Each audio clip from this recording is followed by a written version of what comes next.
नमस्कार, खबरों का पंचनामा देख रहे हैं आप। मैं हूं आपके साथ पूजा। हम लेकर आए हैं देश और दुनिया की 5 बड़ी खबरें, जिसपे चर्चा के लिए मेरे साथ स्टूडियो में मौजूद हैं कैपिटल टीवी के editor in chief doctor Manish Kumar. Doctor साहब, बहुत बहुत स्वागत है आपका। धन्यवाद। सबसे पहले नजर हेडलाइंस पर।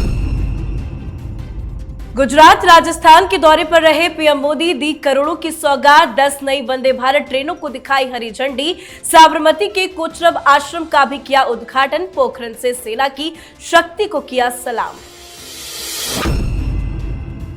हरियाणा में टूटा बीजेपी जेजेपी गठबंधन, सीएम खट्टर ने दिया इस्तीफा। नायब सिंह सैनी बने हरियाणा के नए मुख्यमंत्री। सीएए लागू होते ही विपक्ष ने जताया विरोध, ओवीसी ने सड़क पर उतरने की दी धमकी। ममता बनर्जी ने पूछा, रमजान से पहले ही क्यों लागू हुआ सीएए, तो स्टालिन बोले तमिलनाडु में लागू नहीं होगा सीएए। कांग्रेस केजरीवाल ने भी जताया विरोध। लोकसभा चुनाव से पहले आंध्र प्रदेश में टीडीपी बीजेपी और जनसेना में गठबंधन, सीट शेयरिंग का भी फॉर्मूला तैयार। सिसोदिया संजय सिंह को लगा बड़ा झटका, आज नहीं मिली राहत। कोर्ट ने तय कर दी नई तारीख, 19 मार्च को सुप्रीम कोर्ट में संजय सिंह की जमानत याचिका पर होगी सुनवाई। खबरों की शुरुआत में सबसे पहले बात पीएम मोदी के गुजरात राजस्थान दौरे की। पीएम मोदी आज सुबह सुबह गुजरात दौरे पर पहुंचे। इस दौरान उन्होंने 10 वंदे भारत ट्रेन को हरी झंडी दिखाई और साथ ही उन्होंने 85,000 करोड़ के प्रोजेक्ट का शुभारंभ किया। इसके बाद उन्होंने साबरमती आश्रम में कोचरब आश्रम का उद्घाटन किया और गांधी आश्रम स्मारक के मास्टर प्लान का भी शुभारंभ किया। साबरमती आश्रम में पीएम मोदी ने कहा, जो देश अपनी विरासत नहीं संजो पाता, वो देश अपना भविष्य भी खो देता है। बापू का ये साबरमती आश्रम देश की ही नहीं बल्कि मानव जाति की ऐतिहासिक धरोहर है। आजादी के बाद इस विरासत के साथ न्याय नहीं हुआ। उसके बाद पीएम मोदी 3 सेनाओं के संयुक्त भारत शक्ति अभ्यास देखने के लिए राजस्थान के पोखरण फायरिंग रेंज में पहुंचे, जहां वो स्वदेशी रूप से निर्मित रक्षा उपकरणों की शक्ति का प्रदर्शन देखा। इस मौके पर पीएम ने कहा कि हमारी तोपों, टैंकों, लड़ाकू जहाजों, हेलीकॉप्टर, मिसाइल सिस्टम, ये जो गर्जना आप देख रहे हैं, यही तो भारत का शक्ति है। हथियार और गोला बारूद, संचार उपकरण, साइबर और स्पेस तक हम मेड इन इंडिया की उड़ान का अनुभव कर रहे हैं। यही तो भारत की शक्ति है। आज पीएम मोदी का गुजरात और राजस्थान का दौरा कितना खास रहा? देखिए, प्रधानमंत्री मोदी के लिए Gujarat is a cake walk. Rajasthan में भी सारी सीटें भारतीय जनता पार्टी के पास आएंगी। वहां भारतीय जनता पार्टी काफी मजबूत स्थिति में है, लेकिन इसके बावजूद प्रधानमंत्री मोदी हर राज्य को चुनाव की घोषणा से पहले टच करना चाहते हैं। अब राजस्थान में उन्होंने ये जो युद्धाभ्यास देखा, क्या मैसेज उन्होंने दिया? उन्होंने साफ साफ कहा कि पहले 2014 से पहले हिंदुस्तान में, और ये बाकी बात भी बिल्कुल 100% सही है, कि सेना में मोजे जूते खरीदने से लेकर आप बड़े बड़े लड़ाकू विमान खरीदते थे, उसमें बिना घोटाले, बिना कमीशन, बिना दलाली के हिंदुस्तान में एक भी सौदा वो पूरा नहीं होता था। 10 सालों में प्रधानमंत्री मोदी ने डिफेंस के परचेज में दलाली को बहुत कटौती किया है, और बड़े बड़े डिफेंस डील से तो जब वो गवर्नमेंट टू गवर्नमेंट बातचीत करना उन्होंने शुरू किया, तो वो बिल्कुल भ्रष्टाचार विहीन हो गया। कोई दलाल नहीं, डायरेक्टली सरकार बात कर रही थी। अब वो तो पहले की बात थी, और पहले जानबूझकर कांग्रेस पार्टी की सरकारें हिंदुस्तान में हथियार को इसलिए नहीं प्रोड्यूस करती थी कि अगर भारत आत्मनिर्भर हो जाएगा तो फिर दलाली कहां से आएगी। इसलिए यह मामला टलता रहा। लेकिन पिछले 10 सालों में जिस तरीके से हम अभी 50% आत्मनिर्भर हुए हैं, अगले 10 सालों में प्रधानमंत्री मोदी ने उस तरह का रोड मैप बना दिया है कि अगले 10 सालों में फिर हमें टेक्नोलॉजी की जरूरत होगी, नेगोशिएशंस की जरूरत होगी, लेकिन मूलतः जो हमारा डिफेंस फोर्स होगा वो पूरी तरीके से आत्मनिर्भर हो जाएगा। तो एक बहुत बड़ी चीज पिछले 10 सालों में डिफेंस को लेकर के हुई है। बिल्कुल। अब बात हरियाणा से आई आज की सबसे बड़ी खबर की।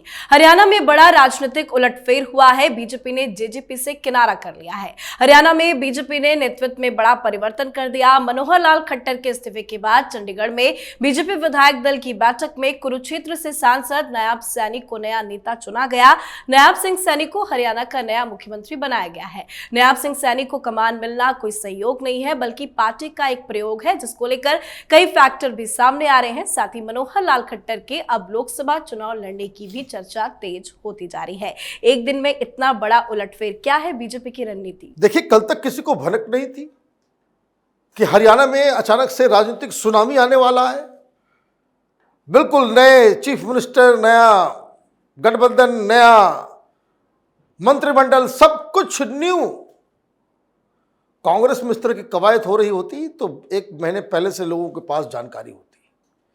यहां तो इस्तीफे के बाद भी जानकारियां जो है उस तरीके से आई कि नहीं, वो बदलाव नहीं होगा, 10 तरह की चीजें। लेकिन ये मास्टर स्ट्रोक है। सैनी साहब एक ओबीसी लीडर हैं। राहुल गांधी ओबीसी जनगणना करते रह जाएंगे। और इधर भारतीय जनता पार्टी ओबीसी के अंदर जो पहले से ही भारतीय जनता पार्टी के साथ है और अपनी मजबूती, उसको जो समर्थन है उसका कंसोलिडेट करते चली जाएगी। सैनी साहब के बनने से 2 चीजें हो रही है हरियाणा में। तो आपने जो खट्टर सरकार को लेकर के, खट्टर साहब को लेकर के जो कुछ भी नाराजगी थी वो आपने दूर किया। और सैनी एक ऐसा कास्ट है जो हरियाणा के साथ साथ उत्तर प्रदेश, पश्चिमी उत्तर प्रदेश में भी बहुत जगह पे पाए जाते हैं। तो ये आपने सुनिश्चित कर लिया कि ओबीसी वोटर्स जो है वो आपके साथ रहे। तीसरी चीज, आपने ये फैसला लेके लोकसभा तो लोकसभा, इसके बाद जो वहां विधानसभा चुनाव होने वाले हैं उसके लिए भी आपने सारी रणनीति जो है वो तय कर दी। दरअसल चौटाला साहब ज्यादा सीटें मांग रहे थे। भारतीय जनता पार्टी ने कहा थैंक यू सो मच, हम आपके बगैर ही सरकार बना सकते हैं। और नतीजा ये हुआ कि कांग्रेस पार्टी के कुछ लोग टूट गए और जेजेपी के कई सारे, करीब 4-5 तो बताया ही जा रहा है, विधायक वो टूट के वो भारतीय जनता पार्टी में आ गए। तो ये मास्टर स्ट्रोक है जिसके बारे में कोई भनक किसी को नहीं थी और अचानक से हरियाणा में इतना बड़ा बदलाव कर दिया गया। बिल्कुल। अब बात सीए के लागू होते ही विपक्षी नेताओं के विरोध की। देश भर में नागरिकता संशोधन कानून लागू कर दिया गया है और इस कानून के लागू होते ही विपक्षी नेताओं ने विरोध करना भी शुरू कर दिया है। चुनाव से ठीक पहले इसका नोटिफिकेशन जारी करने के मोदी सरकार के फैसले की विपक्षी नेताओं ने आलोचना की है और टाइमिंग पर सवाल खड़े किए हैं। ममता बनर्जी ने कहा, हम सीए को ना तो स्वीकार करते हैं और ना करेंगे। ये नियम भारतीय संविधान के धर्मनिरपेक्ष स्वरूप को नुकसान पहुंचा रहा है। रमजान के पहले जानबूझकर सीएए लेकर आई है बीजेपी। तो ओवैसी ने कहा, सीए पर हमारी आपत्तियां जस की तस बनी है। सीएए विभाजनकारी है और गोडसे की सोच पर आधारित है। स्टालिन ने कहा, तमिलनाडु में सीएए लागू नहीं होगा। कांग्रेस पार्टी ने कहा, सांप्रदायिक ध्रुवीकरण के लिए लाया गया है सीएए। तो वहीं केजरीवाल ने कहा, बीजेपी शायद दुनिया की अकेली पार्टी है जो पड़ोसी देशों के गरीबों को अपना वोट बैंक बनाने के लिए ये गंदी राजनीति कर रही है। ये देश के खिलाफ है। क्यों विपक्ष चिल्ला रहा है? देखिए, विपक्ष को लग रहा है कि बहुत ही गलत समय पे उनके लिए एक ऐसी चाल चल दी गई है बीजेपी के द्वारा कि जिससे में ये लोग पूरी तरीके से फंस गए। ममता बनर्जी को सुनिए, कह रही कि भाई रमजान का महीना है इसलिए जानबूझ के लाया गया। तो कल आप चुनाव हारोगे तो ये भी कह देना कि जानबूझ के रमजान के समय ही रखा गया चुनाव ताकि मुस्लिम वोटर्स जो है वोट ना दे सके। ये बिना सिर पैर की बातें करने वाले लोग अभी तो आपके आर्गुमेंट बदल गए। कोई ये कह रहा है, कोई वो कह रहा है। अब कोई ये क्यों नहीं कह रहा, केजरीवाल जो इसके दलाल, इसके जो चट्टे बट्टे थे, ये शाहीन बाग में खड़े होकर के कहते थे कि हम कागज नहीं दिखाएंगे। सीए को लेकर के फॉर्म्स आ गए। जिन जिन लोगों को धर्म की वजह से अपने मुल्क को छोड़ के हिंदुस्तान आना पड़ा है, उनके लिए फॉर्म जारी है। आप जो उस वक्त मुसलमानों को भड़काने के लिए बयान दे रहे थे कि कागज मांगा जाएगा तो ये किया जाएगा तो वो किया जाएगा, वो दलील आज ये क्यों नहीं दे रहे? अभी इनको चुनाव की चिंता हो रही है कि मुस्लिम वोटर कहीं हाथ से ना चला जाए। अभी जो जानकारी आ रही है कि कई जगहों पे धरना प्रदर्शन वो शुरू किया जाएगा, लेकिन हर तरफ ये कह दिया गया है, योगी आदित्यनाथ की तरफ से तो कह दिया कि भाई धरना प्रदर्शन करना, लेकिन अगर जरा सा भी कुछ नुकसान हुआ तो धरना प्रदर्शन करने वालों से ही वसूला जाएगा। और एक बात और कि इस बार ये जो बिना कोर्ट के आदेश के और सब कुछ को ताक पे रख के हाईवे जाम करने की जो कोशिश अगर इन लोगों ने की, तो ये काफी कड़ाई के साथ प्रशासन उसको डील करने वाला है। तो चुनाव से पहले मोदी सरकार ने बड़ा मास्टर स्ट्रोक चल दिया है, तो वहीं एनडीए का कुनबा बढ़ता जा रहा है। आंध्र प्रदेश में लोकसभा चुनाव और विधानसभा चुनाव के लिए एनडीए गठबंधन में सीटों का बंटवारा हो गया है। आंध्र प्रदेश में बीजेपी के साथ तेलुगु देशम पार्टी प्रमुख एन चंद्रबाबू नायडू और जनसेना पार्टी प्रमुख पवन कल्याण ने हाथ मिला लिया है। बीजेपी आंध्र में विधानसभा की 10 सीटों और लोकसभा की 6 सीट पर चुनाव लड़ेगी। वहीं जनसेना 21 विधानसभा सीट और 2 लोकसभा सीट पर चुनाव लड़ेगी। इसके अलावा बाकी 144 विधानसभा और 17 लोकसभा सीटों पर टीडीपी अपने उम्मीदवार खड़ा करेगी।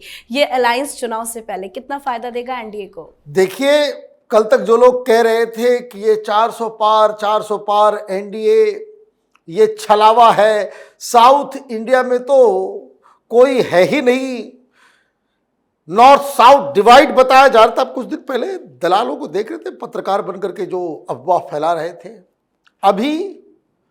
अभी ये हालत है कि आंध्र प्रदेश और कर्नाटक में सारे लोग अब कह रहे हैं कि वहां पे स्वीप होने वाला है, इक्का दुक्का सीट इनके हाथ से जाए, बाकी वो सब एनडीए अलायंस के पास आने वाला है।